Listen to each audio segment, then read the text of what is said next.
एक ऐसा अंतर्राष्ट्रीय ख्याति प्राप्त मानव जो गुरु प्रेरणा से पिछले 20 वर्षों से वानप्रस्थ जीवन जीते हुए 24 घंटे मानवता की सेवा में संलग्न है। एक ऐसा मानव जो अभी राष्ट्रीय, अंतर्राष्ट्रीय टीवी चैनलों पर 7,500 एपिसोड के माध्यम से सनातन सत्य, आत्मविज्ञान एवं पुनरुत्थान, व्यवहार एवं निश्चय जगत के जीवनोपयोगी विषयों पर हृदय स्पर्शी प्रवचन कर चुका है। उस मानव का नाम है महात्मा उपासक प्रोफेसर डॉक्टर सोहन राज तातेड़। प्रोफेसर तातेड़ द्वारा योग, दर्शन, शिक्षा विषयों पर रचित पीएचडी स्तर के 250 शोध ग्रंथ भारत के 100 प्रतिष्ठित विश्वविद्यालयों में शोधार्थी पढ़ रहे हैं तथा वे सभी शोध ग्रंथ वहां की सेंट्रल लाइब्रेरियों में उपलब्ध हैं।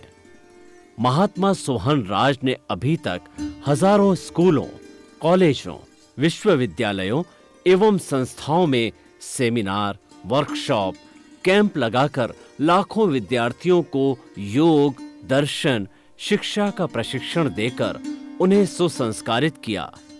डॉक्टर तातेड़ ने भारतीय संस्कृति उत्थान के 4000 से अधिक समसामयिक विषयों पर आर्टिकल लिखकर ऑनलाइन जर्नल, पत्रिकाओं, वेबसाइट्स पर प्रकाशित किया, जिसका उपयोग लाखों पाठक कर रहे हैं। उपासक तातेड़ के 5000 से अधिक आज का सुविचार, आज का शुभ संदेश, आज का मंगल भावना योग आदि चिंतन websites, Twitter, blogger, Facebook, YouTube माध्यमों से लाखों लोग अपना जीवन निर्माण कर रहे हैं। मानवता के मसीहा ऐसे महामानव महात्मा सोहन राज तातेड़ के प्रोफाइल को अभी तक विश्व के 20 लाख दर्शक यूट्यूब पर, 12 लाख गूगल पर एवं लाखों दर्शक फेसबुक, ब्लॉगर, ट्विटर और इंस्टाग्राम पर देख चुके हैं।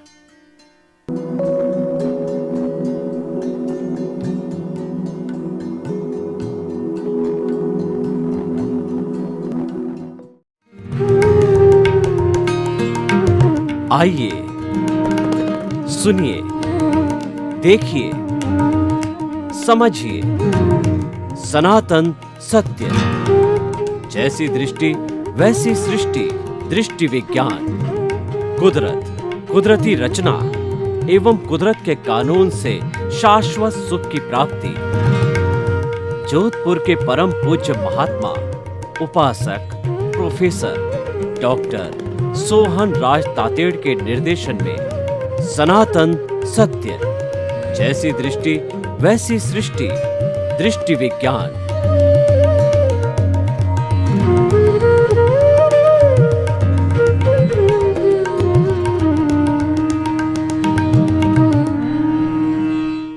हमारा आत्मविज्ञान में आपका हार्दिक स्वागत है, अभिनंदन है, सत्कार है।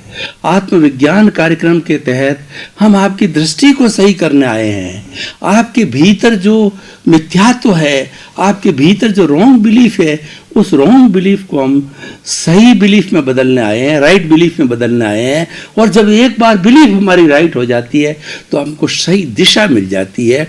सही दिशा बदलने से, सही दिशा मिलने से हमारी सही दशा हो जाती है। और हमारा अगर नज़र सही है तो हमारा नज़रिया सही हो जाता है, हमारी दृष्टि सही है तो हमारी सृष्टि सही बन जाती है। तो हमारी सृष्टि को सही करने के लिए ये आत्मविज्ञान कार्यक्रम है। और ये सृष्टि सही क्यों होती है? क्योंकि इसके केंद्र केंद्र गुणों का पुंज आत्मा है, जो कि एक संजीवनी है, जो कि एक अमृत है। और हम उसी बात को पुष्ट करने के लिए प्रतिदिन इससे जुड़े हुए नए नए जो हमारे विषय हैं उनको लेकर के आते हैं।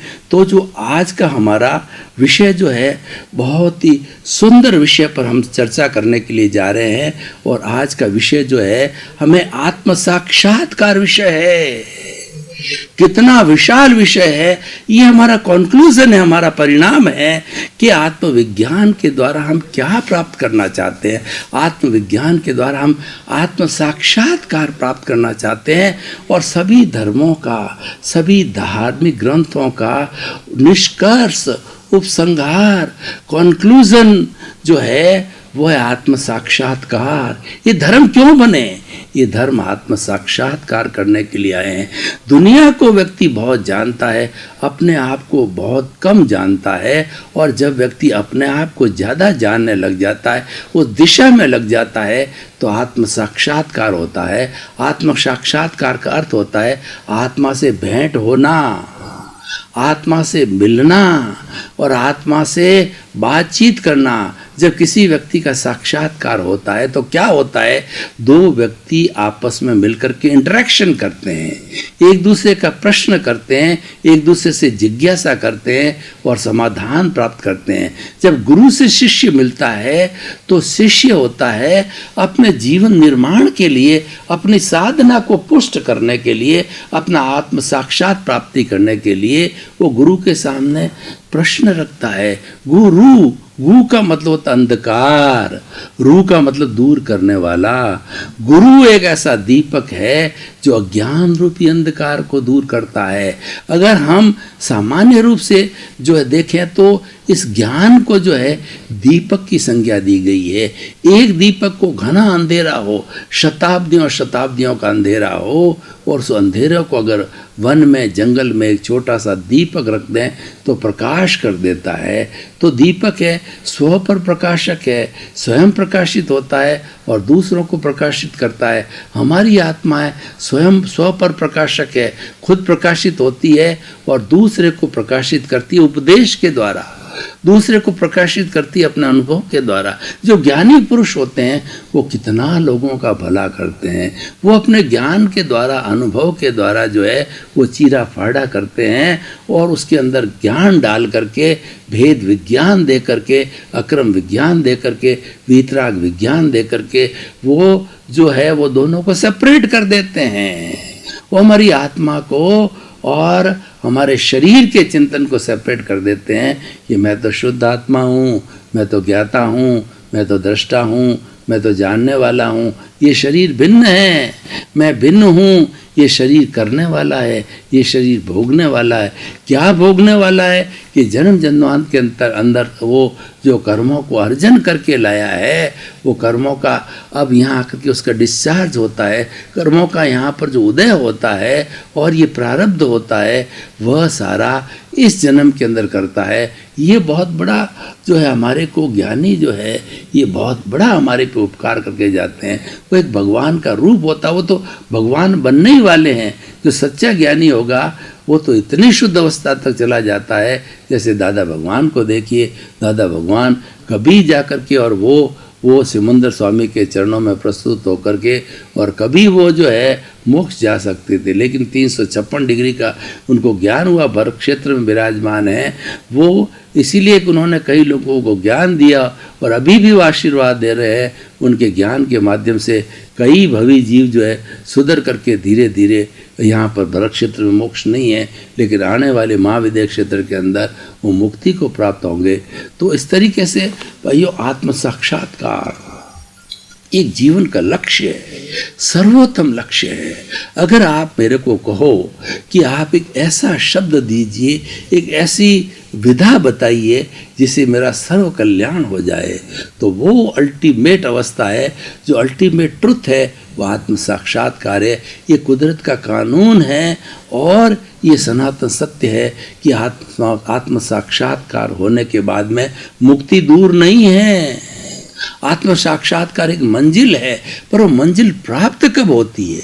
प्रश्न ये है कि आत्म साक्षात्कार की तो हमने बात की, हमारी मंजिल है, पर उस मंजिल की प्राप्ति करने के लिए हमारे को सही ज्ञान होनी चाहिए, हमारी रॉन्ग बिलीफ समाप्त होनी चाहिए, हमारी राइट बिलीफ आनी चाहिए।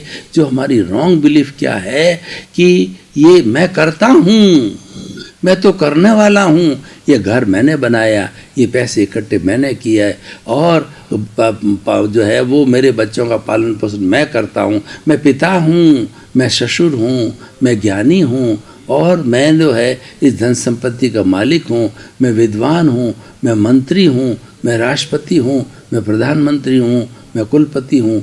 ये प्रश्न कर्ता भाव के हैं। ये कर्ता भाव कर्म बंधन का कारण है, और जहाँ कर्ता भाव है वही राग द्वेष है। और आत्म साक्षात्कार करने का उद्देश्य क्या है कि राग द्वेष को ऊपर रख दो। ये राग द्वेष रूपी हमारी जो बहन है उसको कहो तुम ससुराल चला जा, और जो दूसरी प्रज्ञा बहन है उसको बुलाओ कि बहन तुम आओ और तुम आकर के मेरे को मुक्ति की ओर ले जाओ, क्योंकि राग द्वेष हमें भटकाता है। ये राग द्वेष बुद्धि को दूषित करता है। राग द्वेष वाली बुद्धि कुबुद्धि कहलाती है, प्रज्ञा वाली बुद्धि है सुबुद्धि कहलाती है। और ये कुबुद्धि होती है, उल्टा चिंतन करती है, ये हमारा साक्षात्कार होने नहीं देती, ये रोड़े लगाती है। ये संसार अच्छा है, ये 5 इंद्रिय सुखों को अच्छा बता देती है, और हमको तो कहती है eat drink and B Mary, खाओ पियो और मौज करो, बार बार ये जीवन नहीं मिलता है, और इस जीवन के अंदर जितना ऐश और आराम कर लो वो आपका है। ये इस तरीके से भटकाती है। लेकिन इसकी दूसरी बहन जो है, जो कि सुबुद्धि है, जो प्रज्ञा है, वो प्रज्ञा क्या कहती है कि तुम अलग रहो, तुम तो जल्दी जल्दी मुक्ति की ओर जाओ, क्योंकि तुम जो ये सुख प्राप्त कर रहे हो ये क्षणिक है। ये तो क्या है, हर संजोग के साथ में वियोग जुड़ा हुआ है। ये टेम्परेरी सुख तुम्हारे को मिला, तुम्हें तो शाश्वत सत्य की खोज करो। शाश्वत सत्य की खोज, वो शाश्वत सत्य कहाँ है? वो शाश्वत सत्य आत्मा के भीतर है, वो शाश्वत सुख है। देखिए एक मृग होता है, वो मृग तृष्णा करता है। मृग की जो नाभि होती है, उस नाभि के अंदर जो है वो वहाँ पर कस्तूरी होती है, और कस्तूरी बहुत सुगंधित होती है। तो उस कस्तूरी की सुगंध से जो है वो मृग इधर उधर भागता है, उसी को मृग तृष्णा कहते हैं। और इधर से खुशबू आ रही, उधर से आ रही, इधर से आ रही है, वो मृग तृष्णा। उसको पता नहीं है, वो अज्ञानी है, उसको पता नहीं कि मेरी नाभि के अंदर ही है वो सारी खुशबू भरी पड़ी है, और वहीं पर जो है ये कस्तूरी है। लेकिन वो घूमता रहता है। हम भी जीवन में ऐसा ही करते हैं। हम सुख भोजन में ढूंढते हैं, शादी में ढूंढते हैं, पैसे में ढूंढते हैं, कार में ढूंढते हैं, और बंगले में ढूंढते हैं, एसी में ढूंढते हैं, और दूसरा क्या है कि खूब अच्छा खाना खाएं उसमें ढूंढते हैं। इसमें सुख नहीं है। ये तो क्षणिक सुख है, ये तो इंद्रियों का सुख है, ये तो टेम्परेरी सुख है।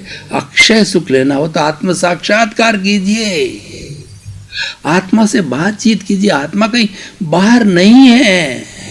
अब आप कहेंगे आत्म साक्षात करने कहाँ जाएं? कहीं नहीं जाना है, प्रभु भीतर विराजमान है।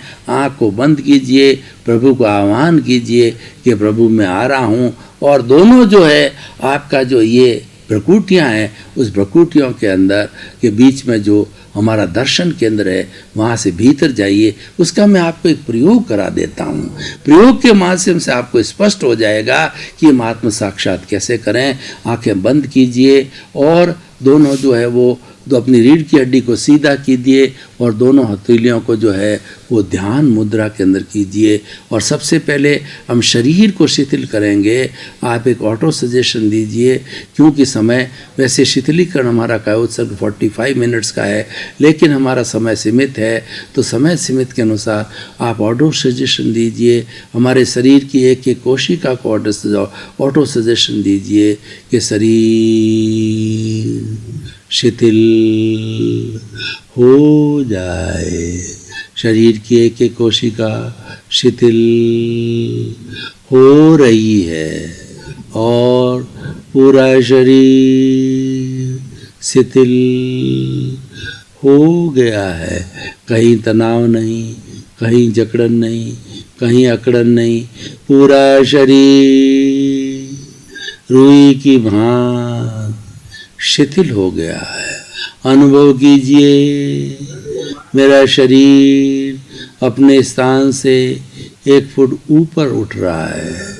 कोई तनाव नहीं, कोई अकड़न नहीं, कोई जकड़न नहीं, कोई भारीपन नहीं, एकदम व्यवस्थित स्थिति है। और थोड़ा श्वास को शिथिल कीजिए। श्वास जो आ रहा है जा रहा है, थोड़ा अभ्यास के द्वारा लंबा कीजिए। सांस जब भरी जाए तो पेट फूलना चाहिए, सांस जब निकाली जाए तो पेट सिकुड़ना चाहिए। तो इस तरीके से आप जो आते जाते श्वास को जो है थोड़ा सा लंबा कीजिए, लंबा सांस, गहरा सांस, लंबा सांस, गहरा सांस। मेरा जो है वो श्वास शिथिल हो रहा है, लंबा, गहरा, समतल, शिथिल। शरीर और श्वास दोनों शिथिल हो गए। अब दोनों भ्रकुटियों के बीच में हमारा जो दर्शन केंद्र आज्ञा चक्र केंद्र है, वहाँ पर अनुभव कीजिए कि लाल रंग के परमाणु हैं, वहाँ पर इकट्ठे हो रहे हैं। पूरा चारों तरफ दर्शन केंद्र लाल लाल परमाणुओं से भर गया है। इन परमाणुओं को भीतर ले जाइए। आप भीतर जाइए, भीतर आपका प्रज्ञा जगत जा रहा है, आपका भीतर जा रहा है, और भीतर जाइए। श्वास शिथिल, शरीर शिथिल। अब आप और भीतर जाइए तो देखेंगे प्रभु के दर्शन करने हम जा रहे हैं। गेट ही गेट दिखाई दे रहे हैं। प्रभु काफ़ी दूर विराजमान है। प्रभु अशरीरी है, लेकिन प्रभु के जो है वो सारे वो समझने के लिए हमने 3 पट्टियों के रूप में प्रभु का जो है अस्तित्व बताया है। पहली पट्टी है वह जो है वो अरुणिमा कलर की है, वो ब्राइट अरुणिमा। दूसरी पट्टी है लाइट हल्दी के कलर की पट्टी है, चमकता हुआ। और तीसरी पट्टी जो है एकदम वाइट कलर की चमकती हुई पट्टी। तो ये भीतर जा कर के देखिए प्रभु विराजमान है और तीनों पट्टियाँ लगी हुई है। जो हमारी अरुण कलर की पट्टी है उसका हम चिंतन करते हैं तो वो हमें बड़ी शांति देता है, हमारे रोम रोम में शांति होती है। और दूसरा जो है उसके बाद के तत्व का हम चिंतन करते हैं तो हमारी पद्मलेशिया का चिंतन करने से हमारे भीतर जो है वो बहुत बड़ी शक्ति का संचार होता है, आनंद की अनुभूति होती है। और तीसरा जो वाइट जो है वो लेशिया है, ये लेशिया ध्यान है। उसका ध्यान करने से हमें पवित्रता की अनुभूति होती है। जो ये पवित्रता बढ़ती जाएगी त्यों त्यों जो है हमारी प्योरिटी बढ़ेगी, और प्योरिटी बढ़ करके और एक दिन जो है हम सिद्ध बुद्ध मुक्त बन जाएंगे। तो हम प्रभु के पास पहुंच गए हैं। तीनों पट्टियों के भी प्रभु विराजमान शरीर नहीं है, पर हमने रूपक के रूप में माना। प्रभु से बात कीजिए, प्रभु को आप जो है सजेशन दीजिए, प्रभु मैं आपकी सेवा करूंगा, प्रभु मैं आपको मुक्त करूंगा। मुझे शक्ति दो कि प्राणी मात्र के प्रति मेरी कोई भी हिंसा ना हो, उनको कोई बुरा भाव ना करूं, न तो मैं स्वयं के लिए बुरा भाव लाऊं, न जगत के किसी जीव के लिए बुरा भाव लाऊं।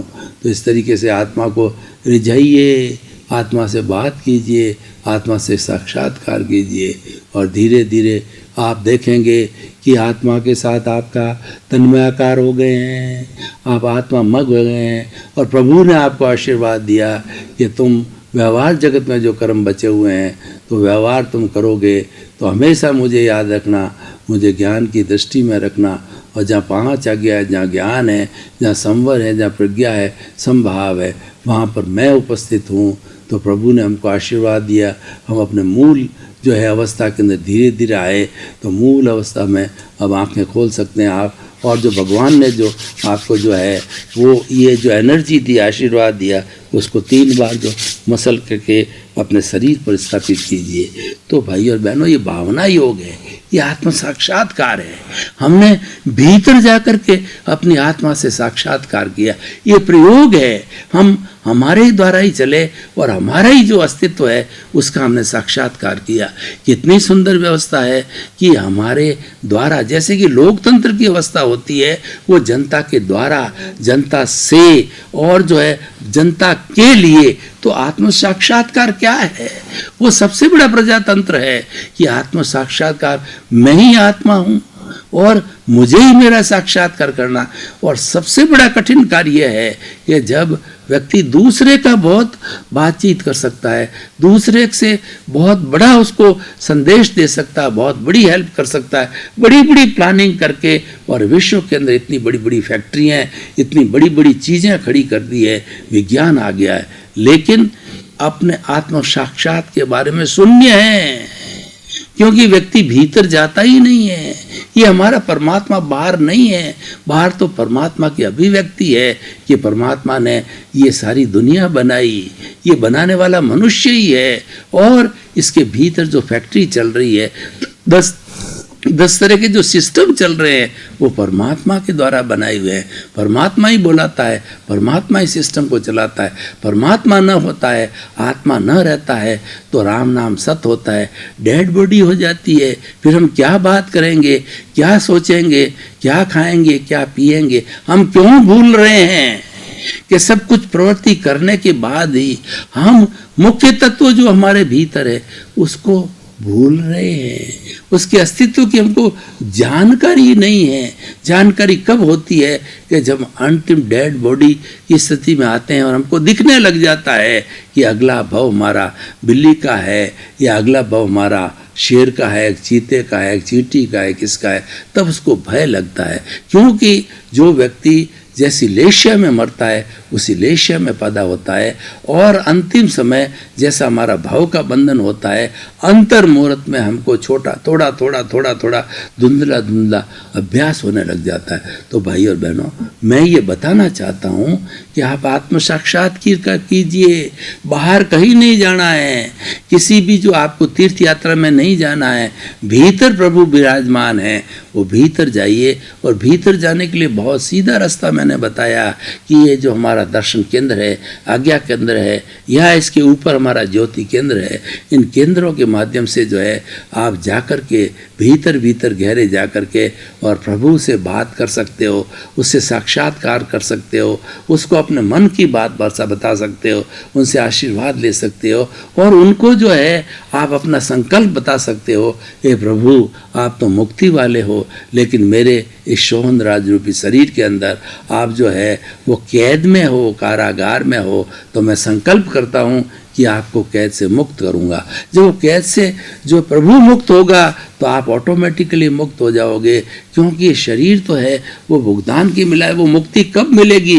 जब सारा भुगतान पूरा हुआ और ये शरीर गया, क्योंकि ये भुगतान तक ही शरीर है।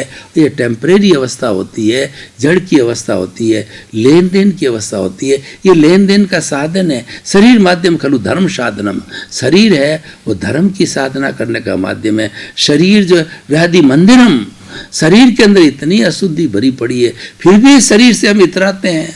अरे शरीर की अशुद्धि को व्यक्ति अगर कई बार क्या होता है, हम जब हमारे दांत के अंदर कोई भी चीज़ डालते हैं और उसका दांत के साथ में उसका जो दांत का मैल आता है तो इतनी बदबू मारता है कि हम जो है बहुत तकलीफ में आ जाते हैं, हमारा सिर चकराने लग जाता है। अरे छोटी सी जो आत्मा, हमारे जो दांत की बदबू से आप इतने परेशान हो गए, तो भीतर की सारी बदबू चमड़ी को हटा करके देखोगे तो आप तो क्या है कि एकदम पागल हो जाओगे कि इतना अशुद्ध शरीर, सबसे अशुद्ध शरीर ये मनुष्य का है इस सृष्टि में, लेकिन वो सबसे बड़ा उपयोगी है क्योंकि इसमें प्रभु विराजमान है। और इसकी जो है इंद्रियां, मन, बुद्धि, चित्त संपूर्ण विकसित है। और यही शरीर एक ऐसा शरीर है, औदारिक शरीर है, वही मुक्ति को प्राप्त हो सकता है। दूसरा शरीर कोई भी प्राप्त नहीं हो सकता है। तो ये सारा होगा कैसे? ये आत्म साक्षात्कार करने से होगा। हम मंदिर में जाते हैं तो मंदिर में प्रभु विराजमान होते हैं और वो आत्मा, वो उस बिंब की प्रतिष्ठा करते हैं, प्राण प्रतिष्ठा। जब जाकर के वो जिंद बिंब बनता है, वो भगवान की मूर्ति बनती है, तभी हम उसकी प्रार्थना करने लग जाते हैं, उसके सामने बैठ के ध्यान करने लग जाते हैं और प्रभु से हम बात करते हैं कि जो है हे प्रभु मुझे मुक्ति दो, हे मुझे सब कर्मों को काटो। तो वो तो भगवान जो जड़ है मूर्ति अपने भीतर बैठा है, वो असली भगवान है, वो तो उसका प्रतिबिंब है। आप असली कोई देखिए ना, वो आपके भीतर है, वो कहीं बाहर नहीं है।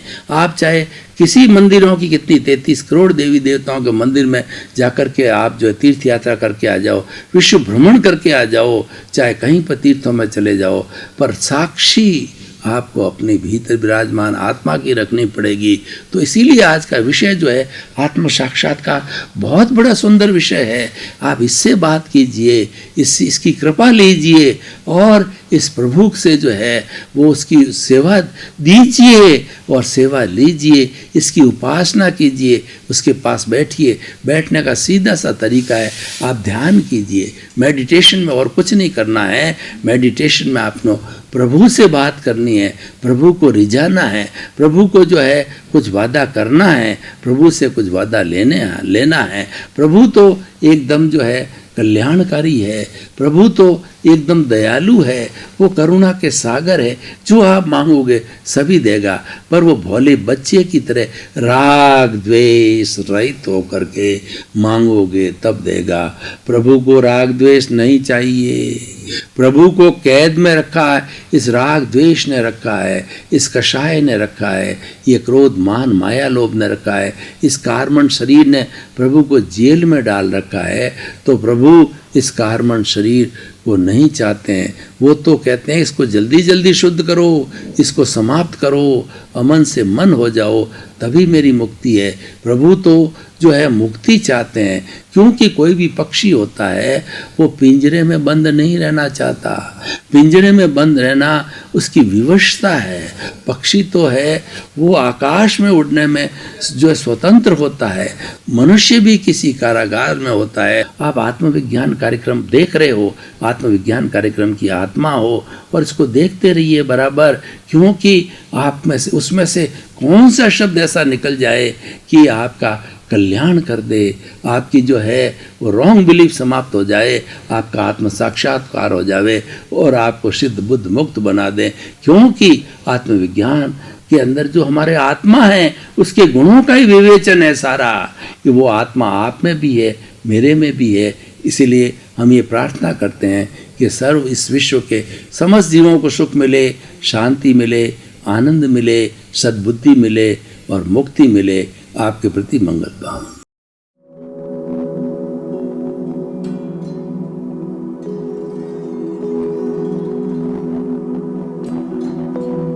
एक ऐसा अंतर्राष्ट्रीय ख्याति प्राप्त मानव जो गुरु प्रेरणा से पिछले 20 वर्षों से वानप्रस्थ जीवन जीते हुए 24 घंटे मानवता की सेवा में संलग्न है।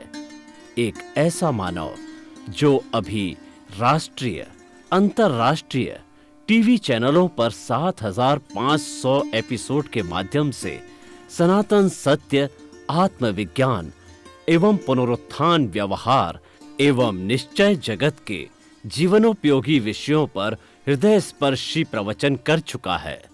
उस मानव का नाम है महात्मा उपासक प्रोफेसर डॉक्टर सोहन राज तातेड़। प्रोफेसर तातेड़ द्वारा योग, दर्शन, शिक्षा विषयों पर रचित पीएचडी स्तर के 250 शोध ग्रंथ भारत के 100 प्रतिष्ठित विश्वविद्यालयों में शोधार्थी पढ़ रहे हैं तथा वे सभी शोध ग्रंथ वहां की सेंट्रल लाइब्रेरियों में उपलब्ध हैं। महात्मा सोहन राज ने अभी तक हजारों स्कूलों, कॉलेजों, विश्वविद्यालयों एवं संस्थाओं में सेमिनार, वर्कशॉप, कैंप लगाकर लाखों विद्यार्थियों को योग, दर्शन, शिक्षा का प्रशिक्षण देकर उन्हें सुसंस्कारित किया। डॉक्टर तातेड़ ने भारतीय संस्कृति उत्थान के 4000 से अधिक समसामयिक विषयों पर आर्टिकल लिखकर ऑनलाइन जर्नल, पत्रिकाओं, वेबसाइट्स पर प्रकाशित किया, जिसका उपयोग लाखों पाठक कर रहे हैं। उपासक तातेड़ के 5000 से अधिक आज का सुविचार, आज का शुभ संदेश, आज का मंगल भावना योग आदि चिंतन websites, Twitter, blogger, Facebook, YouTube माध्यमों से लाखों लोग अपना जीवन निर्माण कर रहे हैं। मानवता के मसीहा ऐसे महामानव महात्मा सोहन राज तातेड़ के प्रोफाइल को अभी तक विश्व के 20 लाख दर्शक यूट्यूब पर, 12 लाख गूगल पर एवं लाखों दर्शक फेसबुक, ब्लॉगर, ट्विटर और इंस्टाग्राम पर देख चुके हैं।